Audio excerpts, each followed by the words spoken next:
Hello and welcome to Comparative Dragon Anatomy. I am Dr. Karen, also known as Karen Purcell, DVM, an actual practicing veterinarian. But I got involved in looking at the veterinary medical and anatomical variations of dragons back in veterinary school many, many years ago. And one of my friends actually did a professional presentation on the dragon eye as based on Anne McCaffrey's Pern. So this has just been a kind of hobby for me for many years. And I wanted to let people know what they could find when they start really getting involved in these guys. Now, dragons are described in almost all mythological stories from cultures all over the world. We know most of the basic draconic styles from Eastern to Western to European. Dragons also feature prominently in many, many stories that we all love to read over and over and to imagine ourselves being involved in. Also seeing on the big screen. I'm looking forward to seeing Pern finally show up in the movies. But Mercedes Lackey's Alta, How to Train Your Dragon, of course, is very possible. But on top of that, there have been quite a few species of actual winged dragons. These are actually part of the iguana family. They are winged lizards. The biologists who discovered them, of course, named them Draco. There are 40 species so Karen, far. you don't have your screen share up. I don't. Well, that's a good question. Why don't I have my screen share up? I apologize for that. And thanks to those who said, "Hey, Dr. Purcell, you don't have your screen share up." Hopefully, everyone can see it now. Sorry about that, folks. Please feel free to send me questions while we are doing this presentation, because I'm more than happy to answer them. Since we specifically want to talk about the different forms of dragon anatomy, and I want you folks to be able to. All right, are you going to let me actually? There we go. So as I was saying, lots of dragons out there. Just wanted to put some words up so you can actually see what I'm talking about. If you get curious about our little Draco friends, you can look them up. There are numerous articles on this species, these various species from Asia. They keep finding more and more of them. And while they're not actual flying dragons, as we imagine, they can glide. So their flying is more related to flying squirrels and other animals that are gliders, rather than birds who are more able to actually propel themselves from the ground and across the air. So they do pretty good. Of course, here's some great examples. This is a wonderful carving from the walls in Beijing at the Forbidden City of their Chinese dragons. Now, Chinese dragons and Eastern dragons are more of a spirit form of dragon than most of the ones that appear in fiction. So I certainly am happy to watch those films like Mulan that actually have these guys represented. They don't have wings. They are considered more of a spirit form, so they actually just fly by their own will, as opposed to actually having to invoke the laws of physics, which many dragons that are imagined break on a regular basis.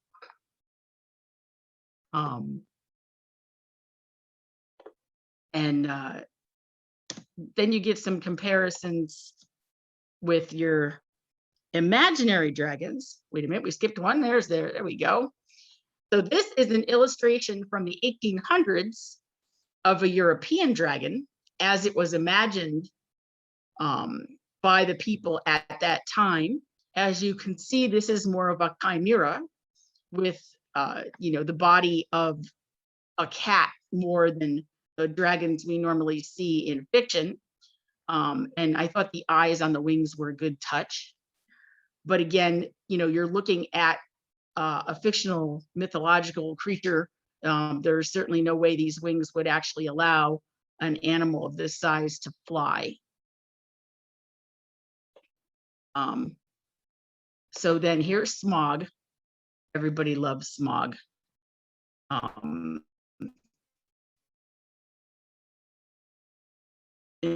this is actually, and I do recommend that you give your artists all the kudos that you can for their beautiful attempts at these guys.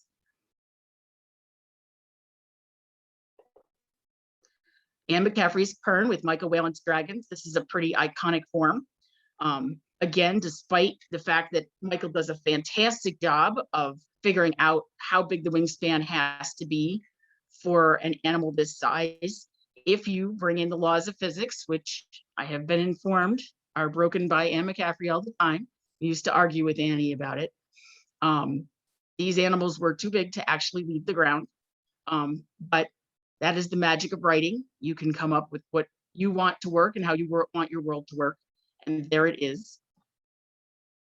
And this little guy, of course, is Toothless from How to Tame Your Dragon. These are strictly animated, and they can, of course, have many more attributes than are realistic, should we say, both in abilities to move in ways that might involve a lack of bones, and also to have various features for defense, like the plasma ball that this little guy can throw, that I still haven't figured out the science of how that would work.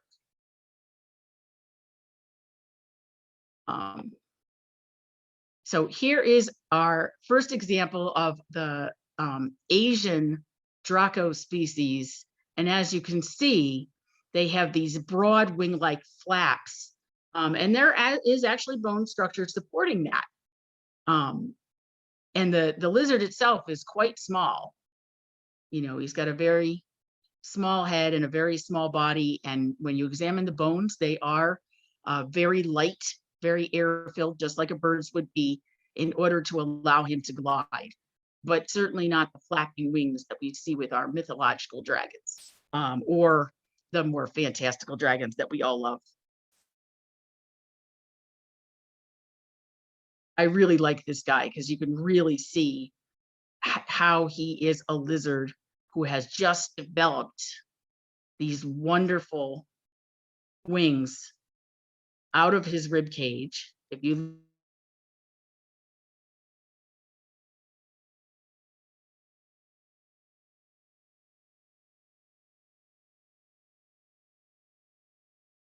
four-limbed, vertebrate structure as we would find in most Earth species of lizards.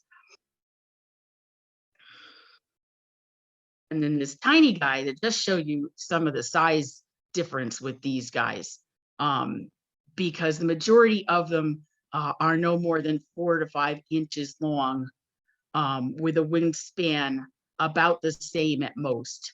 So they are pretty tiny. Otherwise, they would not be able to glide the way they do. So definitely a very good comparison. Yes, the colorful lizard was a male.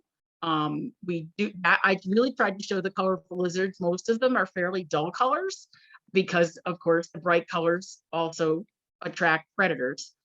And the colorful ones are males, just as in many bird species, in order to display themselves to attract the female.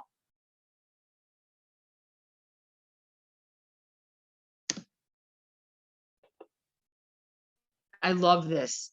So this is a wonderful artist rendition of a draconic anatomy, examining the skeleton. Now, this is an Eastern style skeleton.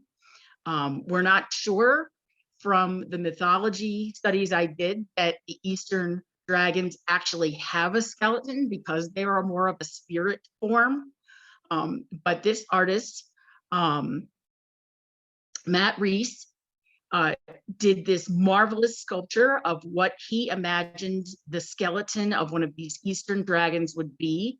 And I thought it would be a great example of what a skeleton looked like. He really stuck to the biological format that we normally see on Earth.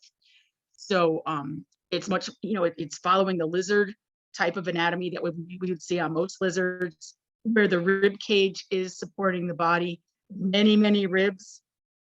And then you can see the limbs coming off of it. Now, he's showing these as just plain limbs. He's not showing feet. Some Eastern dragons are represented as having 4 legs or 6 legs with actual feet. So it all depends on your imagination as to how you want to present your version. This is the actual skeleton of one of our Asian friends. And you can see where the ribs come out and support that wing structure. Those ribs are very, very delicate. They're not going to handle any kind of strong propulsion using those wings of any kind of force. It's just going to be to extend out that skin flap so that it can catch the air and allow them to glide from branch to branch in the trees. Most of these guys are strictly arboreal. They are not on the ground. They are gliding through the air between trees in order to catch insects. Some of them, many of them are vegetarians and live on leaves and flowers in the tropical forests of various South Asian countries in India. And when you compare this skeleton to any of the other iguanas that do not have the wing structure, very, very similar, except having, normal ribs that simply enwrap the chest cavity as opposed to extending out. So this is an evolutionary change to help these guys to survive longer. And they still have the multi-fingered feet that allow them to climb very agilely through the trees and to gain food and shelter when they need it. So it's a big difference between the way you'd imagine our mythological and fantasy dragons that we all love. And I certainly encourage people to yes. So that is a good question in the chat. Yes, no, the wings cannot flap. They can do minor shifts in order to catch the wind and move in different directions. But yes, it's much more like a glider squirrel or a flying squirrel. They don't necessarily die or starve if the wings break. These guys are actually seen in the pet market. I do not recommend them as pets because we have a very limited knowledge of what they eat and what keeps them healthy. As with many exotic pets, and I am an exotic veterinarian, it is very important that we have a good base of knowledge on nutrition for any pets that we want to bring to an environment that they are not accustomed to. The biggest concern with these guys would be making sure they have fairly high humidity and high heat in order to survive. If they get too cold, they will stop eating and they will not be able to digest. Those ribs can break and heal. Many specimens have been found that have fractures that have healed and they have continued to survive quite fine because they do have functional limbs and they can climb around. They can learn to adapt to live without flying. But obviously, a near pass by a winged predator like a hawk would definitely do some serious damage. And certainly most predator birds are more than willing to eat lizards. So yes, the wings are mainly for escaping predators, mobility, and reaching more food. I mean, it is very important when you're competing with many other small lizards, frogs, as well as mammals who live on insects as well as vegetation, that you have ways of reaching new sources of food. So these guys are pretty neat. These are the animals that gave me the idea for doing this presentation, because there have been several excellent news articles done on these guys with lots of video. And also a number of biologists have been doing dissections and presenting the bone structure. See if I have my labeled one here. There we go. So here you can see a nice labeled picture of this, where it goes through all some names you probably will recognize from our own bodies. Thank heavens, most bones have similar names, so we don't have to memorize many different names. They change all the muscle names, of course. So when you go to vet school, you get to learn a whole new set of muscles for every animal that you study. But the bones are pretty basic. And you can see these extended ribs, far different. These little tiny guys are much more normal for what we see on ground-based lizards, and those that do not have that extra skin that needs that support.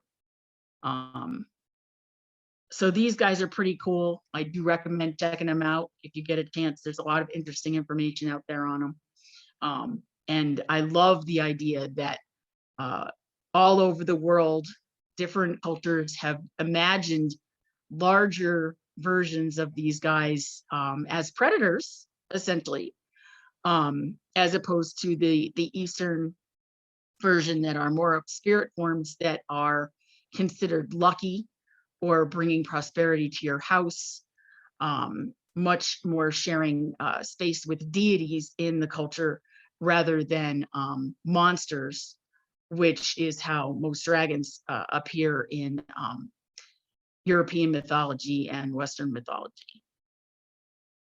Oh, now here's a really gorgeous rendition of, no, Bob, the ribs cannot fold up. They are pretty much in that position.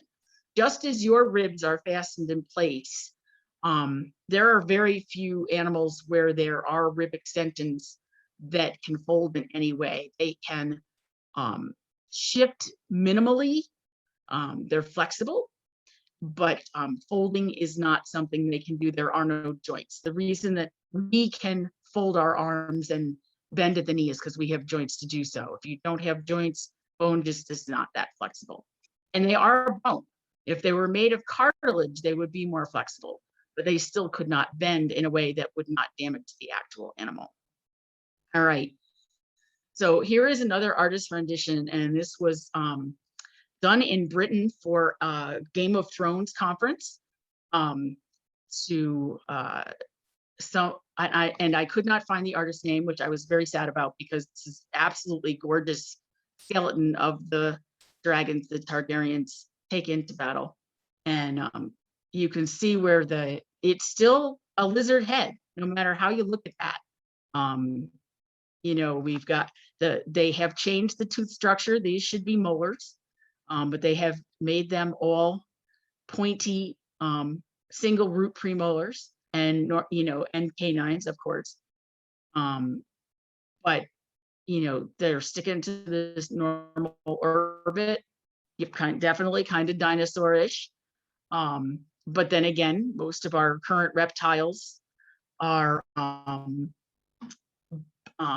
based, have come down from dinosaurs. So vertebrae are vertebrae as it goes. This guy, I think you're talking a good 8 to 10 feet, depending on where you're measuring to. If you can see this ladder in the back, that's got to be a good 8-foot ladder. So, and then you add in the spikes at the top. So this is a pretty big guy. I really wish they had put a person next to him so you could see just how enormous this sculpture is. And it's one of the reasons I wanted to show it, because one, they got some really great detail with the orbits, and they actually put in the foramen. These little spaces are for nerves and vessels to run through the bones. And they are actually in the anatomical places I would expect to find them. There's another one here. There's another one here. These are all the places we expect to find them in most skulls. So the artist really paid attention to biology while still showing the more fantastical features of this particular dragon. And I just like to promote what the artists are coming up with, because it's a great way to help us imagine and to look for things. And now here's your other excitement about, if you guys are okay with being done with bones, is how do dragons produce fire? And so there actually is a really fantastic article that was worked out by a science teacher for her students on how you can use actual elements in nature that could combine together to produce flame, phosphine containing rocks, and they are able to produce flame because they were biologically designed to do so. They don't get into detail on that, and I don't think that our ability to design things from the genes up is at that point yet. But of course, her books take place in the future, and it's a very valuable and viable proposal that the dragons are chewing up a form of rock that actually has elements in it that are flammable, and they are able to produce flame with chemical combination in a stomach that can handle the liquid form or the gaseous form, and then it does not ignite until it reaches the air and combines with oxygen. There are certainly other options. I like this because it definitely shows you the absolute tremendous flexibility that comes to the form of a dragon. This dragon doesn't have a lot of form. We're just talking about a big dark cloud with vague feet, vague wings, and some serious flame. So this one you can imagine, this one you can imagine the flame could come from anything right up to magic.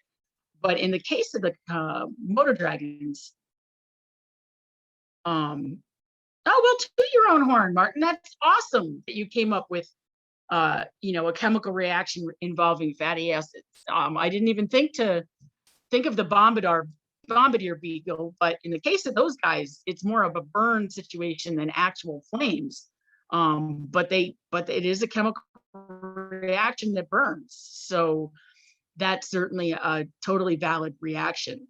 Going back to the Komodo dragon, which of course is named after those mythological dragons from history, their breath they foster certain types of extremely dangerous bacteria in their mouths, as many lizards do. If you get bit by any domestic lizard or non-domestic lizard, then you need to make sure you take proper care of those wounds, because bacteria in their mouths reproduces in mammalian tissue very quickly, because if they just get hold of their prey and bite them, they can just wander by a day or two later and find a nice carcass to eat. Martin, as far as the telepathy goes, the people on Pern can telepathically talk to their dragons, and your dragons are telepathic. Now, Pern dragons and your dragons, you can just biologically design them to do that. That would make perfect sense. In Anne McCaffrey's case, she has quite a few of her colonists are of Irish and Scottish descent, with the excellent sixth sense that many of those peoples are thought to have. And she essentially breeds the people to become telepathic with the dragons. Again, that's something you can play with. She has other telepathic people in other of her books based on those ideas. But the cool thing about being a writer is that you can just say, hey, my dragons are telepathic. We have seen nothing in biology that says some part of your brain cannot develop telepathy, or that there couldn't be telepathic animals. So, Martin, I'm going to have to read your stories. So definitely, I like the idea of, well, and there's many stories about people becoming telepathic with animals of various sorts, and I would think dragons would count as animals. But going back to the fire idea, so this is actually the link for How Dragons Might Breathe Fire, written by sciencenewsforstudents.org. It is really a fantastic article that covers the idea of the phosphine and different chemical reactions. And also, it goes into the possibility of methanol or alcohol, which of course is produced in nature, as well as humans producing it out of just about anything. So thank you, Dr. G. I really enjoyed this article. I thought it was really great. I think that looking at fantasy creatures to encourage students to get interested in science is a wonderful idea. This writer did a great job of talking about different chemical reactions, not in detail with formulas, but just the discussion of the possibility that the dragon's body produces alcohol, and actually theorizes that there are enough rocks in the gullet, as a bird would have, that there could be a spark produced to light the alcohol as it leaves the mouth and make a flame. So, and we all know that alcohol and methanol are both very flammable, especially in, all you need is a spark and some oxygen, and there you go. And that would certainly toast their prey quite nicely for them as far as that goes. So I do encourage you to take a look at that, because I was really fascinated by it. I had a great time researching this this presentation, because dragons are cool, and then to find out how other people think dragons are cool. Absolutely. Good comment that phosphine is poisonous.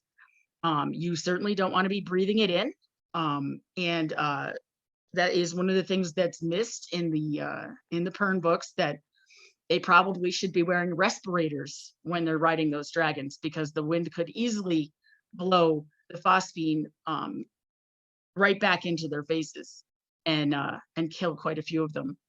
So yes, actually the thought is that dragons might have a mechanism to reroute methane itself, or to turn it into alcohol produced in its own gut. So that's one of the theories, which is pretty neat. And to be able to do it without poisoning themselves, because of course methane and methanol can be toxic. So again, that would require some anatomical changes to support having that toxic substance. But again, we already have creatures on the planet who do that. Now that's an interesting idea. A story about dragon's breath producing something similar to napalm. And again, our bodies, any bodies, are a chemical factory. So it is certainly possible for that. Oh, that's a great idea, Alethea. Hyoid bone replaced by a flint strake mechanism. See, this is why I love doing this in combination with you folks talking back with me. We get so many great ideas. We get to hear about these great books, Martin. We're definitely going to look up your books. And I get to share articles and things that I found in my research, so that if you're interested, you can follow this as well. So then, these were some of the ideas that the article had. That was the other one I was trying to remember, was the hydrogen sulfide, because hydrogen sulfide also is a normal result of several different chemical processes.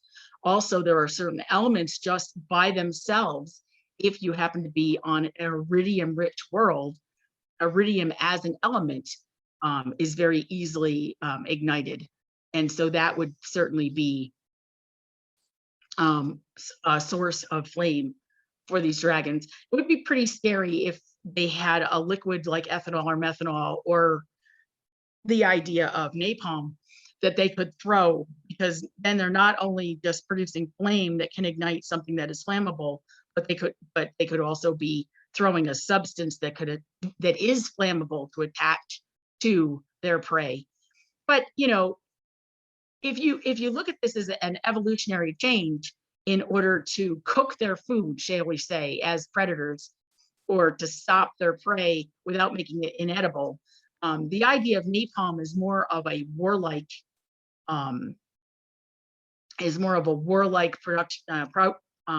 product you certainly wouldn't want to hit something with napalm and then eat it. Barbecue, right? We want this to be an edible outcome, not an inedible outcome.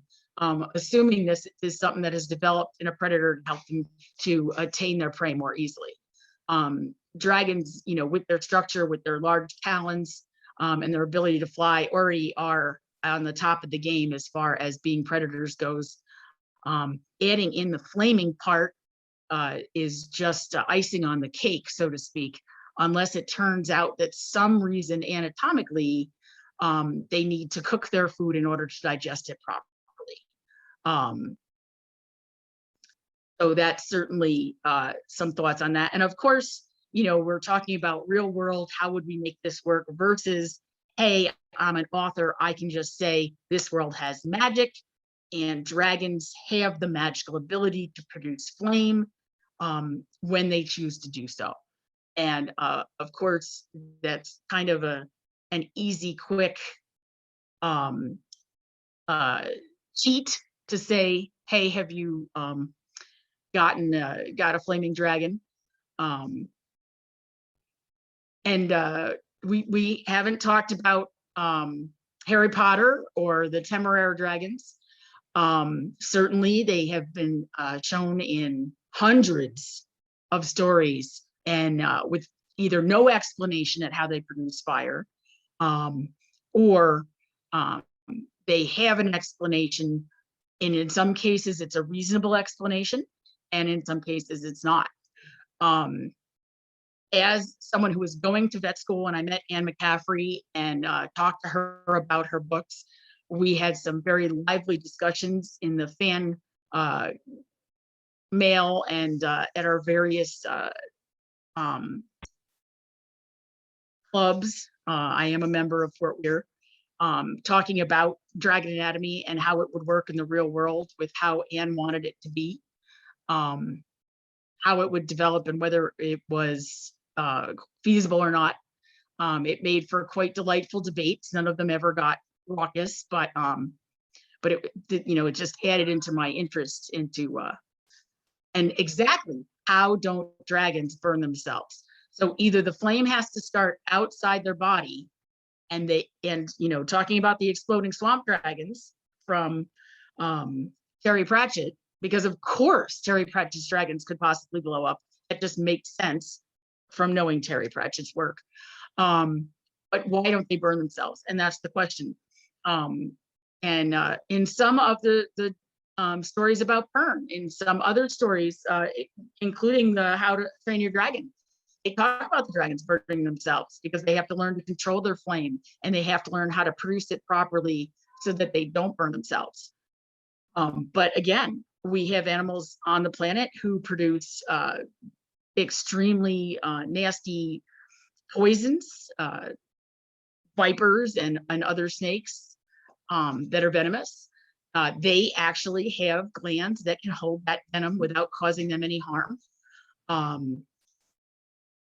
And that's exactly it. So, if you are going to come up with something that these animals are doing, you need to come up with how are they protecting themselves, and what are the anatomical things that are happening. Usually this involves multi-layered glandular sacs that can hold either the acid or the venom or the chemicals for the fire themselves, or there are multiple of these glands that the acid or the fire chemicals do not combine to be active until they are together. And so the body keeps them separate until they are needed. And that would explain, especially with the temporary dragons, trouble controlling their acid, again, because they're not able to keep them separated and away from the tissues that are susceptible to it. So these are all things you need to take into consideration when you are talking about how would a dragon produce a real fire. And I've already talked a little bit about the fact that then you have the laws of physics that they can fly, but their wings aren't big enough.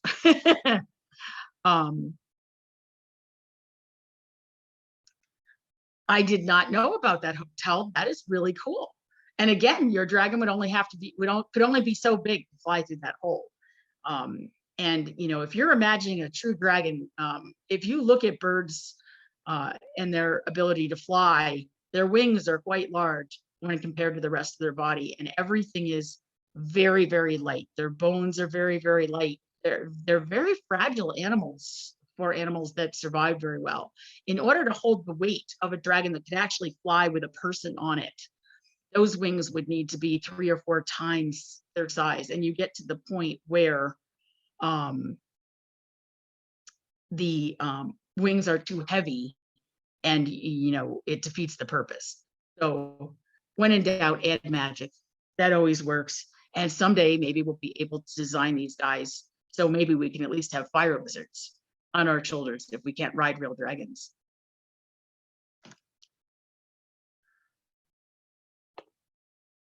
All right, so here is my section. I found an absolutely tremendous article on the different types of dragons in the Eastern tradition. And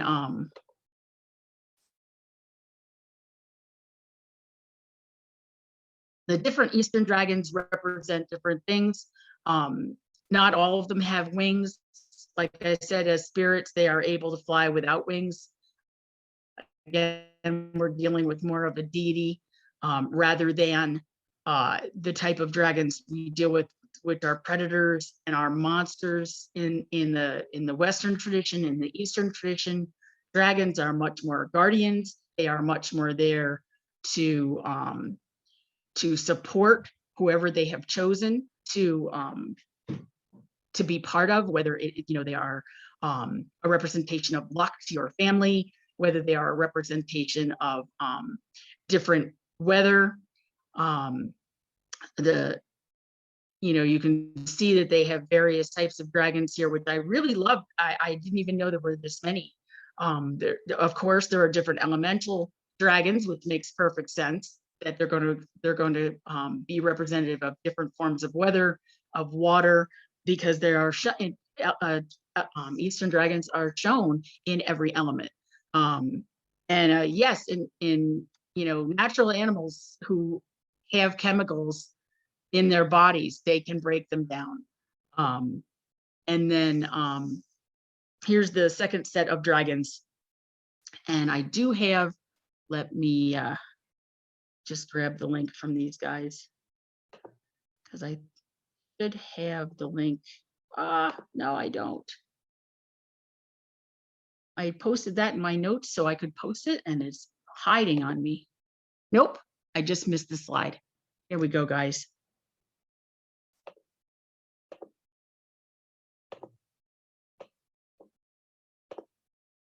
There we go.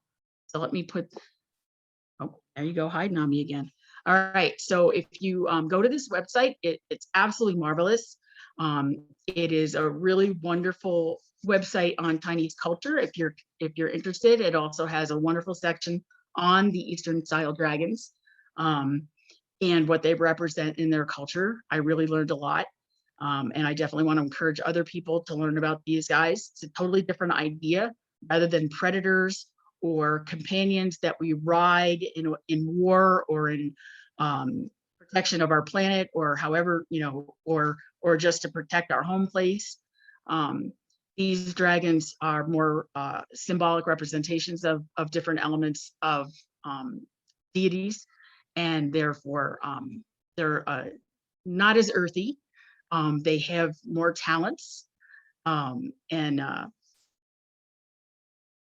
it was really interesting to read what they represented, and that people gift representations of the different colored dragons at various times in a person's life in order to to promote prosperity in their life, luck in their life, good fortune, particularly at weddings and things like that. So these guys are really interesting on a totally different level. More of a cultural and religious level than we're talking about stories. But of course, we have stories about dragons. Mulan has a dragon. I really like the idea of a dirigible dragon, going back to the chat. I'll keep these guys up here so you guys can take a look. So in dragons with sacs that they can inflate with air or with another chemical substance like helium, then that would make them lighter so that they could be airborne and could actually fly. It would be really dangerous for the sacs to be inflated with pure hydrogen. Yeah, you would get fire breath, but it would be really risky when those guys were growing up that they wouldn't blow themselves up. Right, the Hindenburg comes to mind. But helium is pretty straightforward and could certainly happen. And again, Mother Nature is pretty inventive. And if you're a writer, you can be inventive and say that, evolutionarily this developed. It doesn't have to be on Earth. Yes, helium is pretty rare, but maybe you've got a planet where it's not so rare. We've had any number of worlds discussed in science fiction and fantasy where helium is much more present, and there are trees that actually grow in the air and produce helium and things like that. So I cannot remember where I read that, but I definitely can picture the cover of the book. So certainly, other planets, other worlds, other environments. The dragon can filter out helium. That's certainly. Well,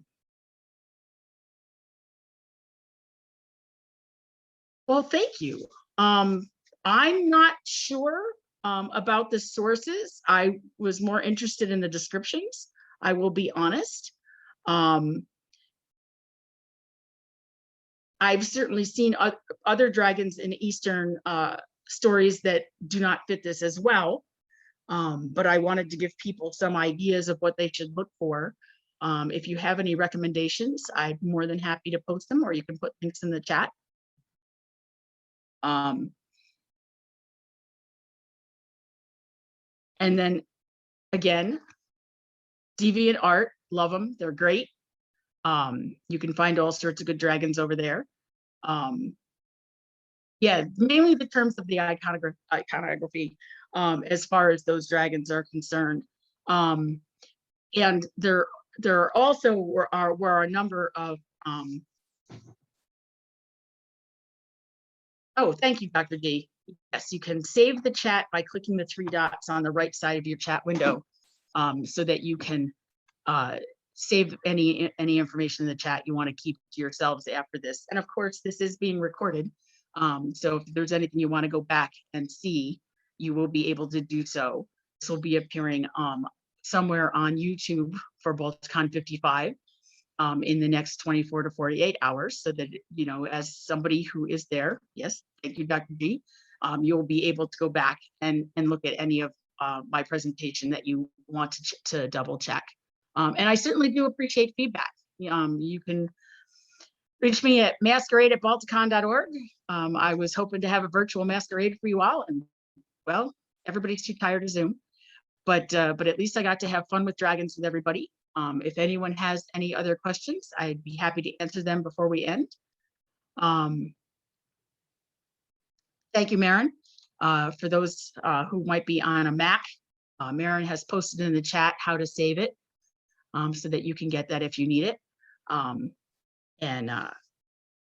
certainly, if you talk to our info desk, I'm sure they're able to pass on information as well.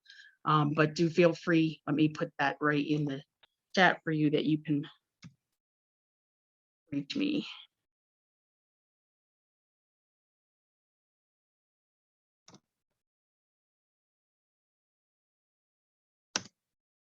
If you want to email me with any questions or talk about this, I'm happy to do that. This was a lot of fun to research. I'm certainly planning on doing more. If anyone has any suggestions on veterinary related fantasy presentations, I'm more than interested in doing more of these in the future. They have been a lot of fun, and hopefully next year I'll be doing them in person. And we can actually meet and talk and have a good discussion. I think it's a little harder to have a discussion on Zoom, but I appreciate everybody. Well, now there's a good question, Max, to throw in at the end. How would mimics work? So mimics generally work by looking like a predator or an animal that tastes bad. But I don't think you could mimic the fire. I think that would be a little beyond that. You are very welcome, SB. I prefer to not consider that particular idea an actual dragon. That is a stuffy. That is not something that I consider to be culturally relevant, and I hope that the culture forgets it very rapidly. Yes, no wings, not actually a dragon. But regardless of how the children want to think of it, I don't feel it fell right into our discussion of chemistry and anatomy. Though certainly I wouldn't have any problem. Oh no, that was unfortunate. Thanks for letting me know, Megan, because now I'll go back and go see that one. Because I haven't had a chance to look at the schedule yet. So thank you everyone who has participated. You have been a font of information. I really appreciate it. And Martin, I can't wait to read your stories. Anyone else who knows some good dragon stories, thank you, SP. I am more than happy to share them, and we can all enjoy them together. This has been absolutely awesome. You have all been great, and I really appreciate all of your support. Hope to see you next week. Well, so dragons roar. So there has to be something in there, but it doesn't necessarily have to be vocal cords. There are numbers of ways. And why are we bringing this evil thing up? It's not bring him up. I purposely didn't bring him up. I was much happier to bring up Toothless, I have to tell you. Excellent, Candace. I'm glad that you got some good ideas from this. And that was part of why I wanted to do this, was to stretch people's minds about how they thought about dragons, to think about the different ways in which they are part of our culture and how we can add them to the fantasy cultures that we all enjoy reading about. I can go to Discord if anyone would like to meet me there. I'd be happy to. Do we have a particular room we're going to, Dr. G? Homeland. Okay, if anyone has any more questions or wants to continue the discussion, I will be happy to meet you in Homeland, and we can chat about this. And I think that pretty much concludes our presentation at this time. I don't want to run over and have Dr. G cut me off in the middle.